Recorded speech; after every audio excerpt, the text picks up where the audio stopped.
Dipti's joining us here on set now for a look at the papers. Dipti, you started with the Pakistani press, aren't you, reacting to the acquittal of Bibi? That's right. The Pakistani Supreme Court upheld her acquittal. That was a decision made already last year.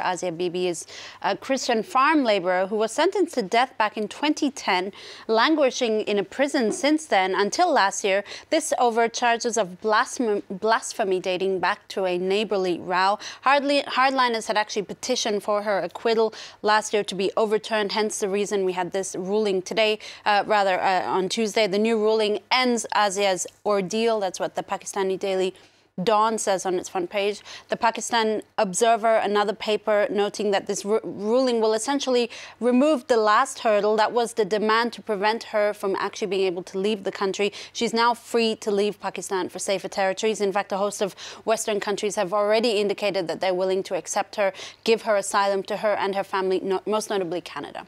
You found a piece in the French paper Libération, haven't you? They actually headed to the Pakistani village where this row erupted in the first place to find out their reaction. That's right, and the writer here in this article evokes a lot of rage among the community, especially the Muslim hardliners. The case has also put the Christian minority, the wider Christian minority in Pakistan, sort of under threat. A lot of concerns about their security. One person interviewed saying that it's not about the blasphemy law. That's not the problem. The real problem are the local court judges who are under the pressure of hardliners and hence give out these very harsh rulings. Let's go to Indonesia for this next story. Authorities there have agreed, in theory anyway, to allow the UN access to West Papua. Yeah, this is a very complex story. West Papua is essentially the western province of Papua New Guinea, but unlike the rest of the country, it was colonized by the Dutch and not the English. It was handed over to the Indonesians after the Dutch colonization ended. Now, it's an impoverished, restive region that's been home to a long-running, low-scale insurgency that escalated last year, actually, when militants stormed a construction site and killed what they said were Indonesian military officials. Indonesia responded pretty brutally with a brutal repression amid concerns of human rights being violated. Now, Indonesia has agreed, as you said, in theory, to allow the UN access to Papua. A petition has been signed by nearly 2 million people that was delivered to the UN this week, calling for an independence referendum for that province. I highly recommend this article from the Australian public broadcaster ABC, which really gives us a pretty thorough explanation of exactly what this situation is and what the people are facing there.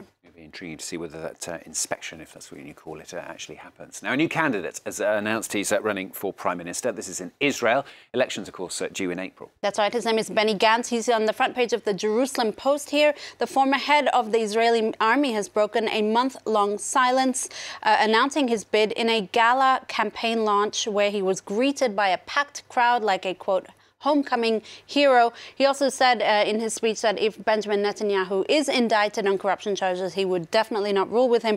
Gantz's message for the evening, according to Haaretz newspaper, I'm quoting here, is, "I'm not corrupt like Netanyahu. My family doesn't have his family's sense of entitlement, but I can be a much, quote, meaner son of a bitch than him."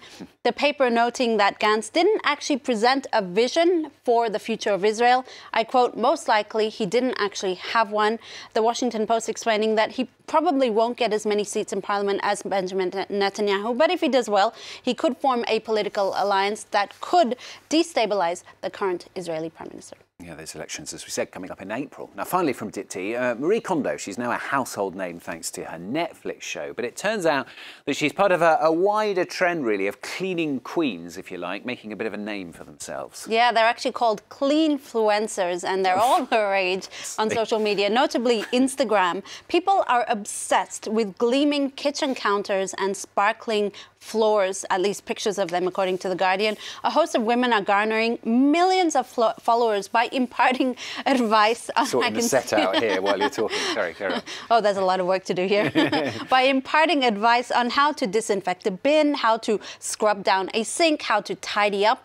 And it kind of seems like it's sort of a logical thing. You know, we had Veganuary, we had Dry January. 2019 seems to be all about healthy living. Why not clean living as well? The problem is, though, a lot of these cleanfluencers are women. Their audiences are women, so they're inadvertently perpetuating gender stereotypes that women should and do all the cleaning. Perhaps cleanfluencers, nonetheless, is a reaction to the vapidity of today's society. I quote The Guardian, which says, "When the world looks increasingly like trash, cleaning becomes a lot more comforting." And a lot more fun. Share the cleaning. That makes it fun, okay? Honestly.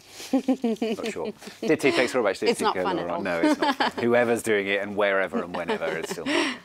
Focus after the break in the next half hour. We're going to be reporting today from Brazil, where Liberals are deeply concerned at the direction the country is taking. New president there, Jair Bolsonaro, well, is an enthusiastic member of the evangelical church. That's his baptism there, in fact. His views are a real concern for defenders of women's rights and LGBT organisations as well. It's in the next half hour.